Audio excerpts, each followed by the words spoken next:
So I want to ask you because, when we got off the gold standard, it was to many economists' delight who thought or still think that gold is a barbarous relic and that we are much better off on the fiat money system. And in fact, our economy would have never thrived had we gone off the gold standard.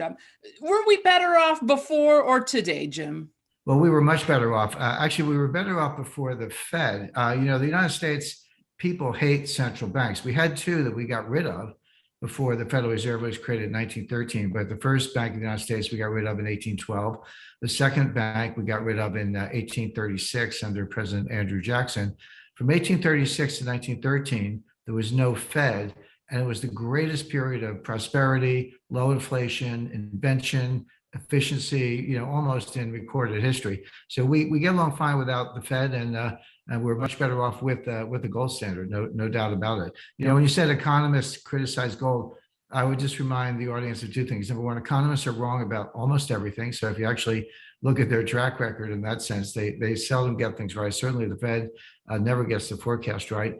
And I wrote a book which I know you're familiar with, The New Case for Gold. But that book is not just another book on gold. I specifically refuted, there's 7 or 8 persistent criticisms of gold that you hear over and over again. They're all wrong. And I just took them one by one and said, here's why it's wrong, here's why it's wrong. And so that's kind of the baseline in terms of understanding why we're better off with the gold standard. So the economy thrived better under a gold standard than the fiat monetary system. And now, would you argue that the greatest point in favor of the gold standard is that the Fed wouldn't be able to expand or retract the monetary supply as much or as little as they want? Well, not as much as they want. That's a very good point. People say, well, the standard criticism is wrong, but the standard criticism is, the great thing about the Fed is they can do that. They can expand the money supply and contract the money supply as needed to keep inflation under control or to grow with the economy. Well, you can have that with a gold standard. In fact, we did from 1913 to 1971 in various ways. We had a gold standard, but we also had discretionary monetary policy. The Fed was expanding and contracting the money supply from 1913 to 1971, and we had a gold standard. So they're not incompatible at all. But it does mean that you can't go too far. So it kind of puts a lid on things. Until 1945, the law in the United States was the base money supply, M0, that's what the Fed controls, could be 2.5 times the U.S. gold hoard, the gold in our possession at the market. So taking originally $20.67 an ounce, later $35 an ounce, take the amount of gold times $35 an ounce, and whatever that number was, multiplied by 2.5, and that's how big the money supply could be. But so you can't go beyond that. But I actually talked to Ben Bernanke about this because you hear over and over, the gold caused the Great Depression. Gold was the problem in the Great Depression. And I researched it. And actually the leading scholar after Milton Friedman was Ben Bernanke. And he showed with, very precise detail that the money supply during the Great Depression never exceeded 100% of the gold. In other words, the money supply could have been 2.5 times greater than it was in the Great Depression with a gold standard. So gold was never a constraint. The Fed screwed it up. The Fed messed it up badly, but it had nothing to do with gold because they were nowhere near the ceiling. And when I talked to Bernanke, I said, Mr. Chairman, I said, this is my understanding of your research. Do I have it right? Do I have a correct understanding? He said, yes, you do. So gold was never a problem in the Great Depression. So you can have both. You can have a gold standard and discretionary monetary policy. You just can't get crazy. So I know we've spoken in past interviews about the likelihood of us returning to a gold standard. I know you said it probably very unlikely, even though there have been some politicians who have been vocal and pushing forward for this. What would a new Bretton Woods system look like for you? Is it tied to, or is it involving digital currencies then, Jim? What do you think?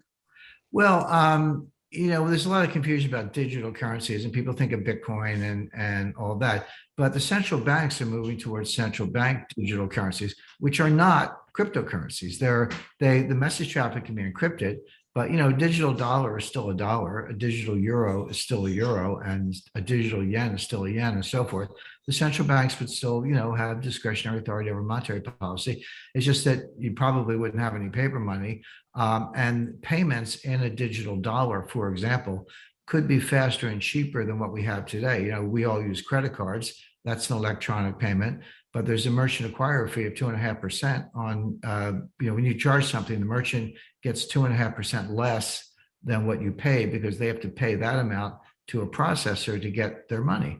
Well, you could probably eliminate that. So it would make payment systems cheaper.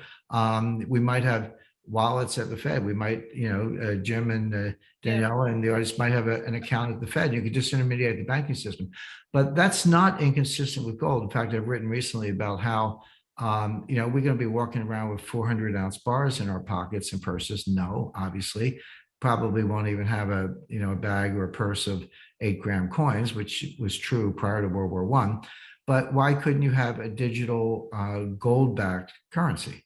In fact, some versions of that already exist. So all you're doing, you put the gold in a safe place outside the banking system. You have an account. You send them the money. They buy the gold. There it is. And then you use your debit card in gold. Just entertain us for a second here, Jim. Let's pretend we were on a gold standard today. Right. What greatest problem would it eliminate?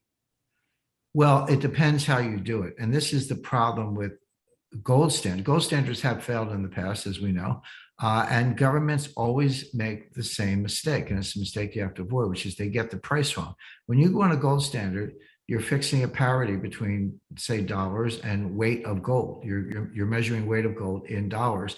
So it's no different than any other cross rate. If you have the euro US dollar cross rate or the dollar yen cross rate, well, this is just going to be a dollar gold cross rate with the gold measured by weight. But you got to get the price right.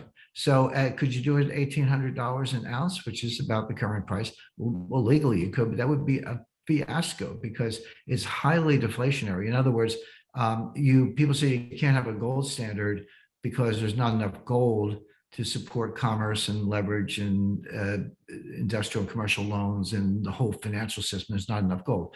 That's nonsense. There's always enough gold. It's just a question of price. Now, could you do it at $1,800 an ounce? No. But could you do it at $15,000 an ounce? Yes.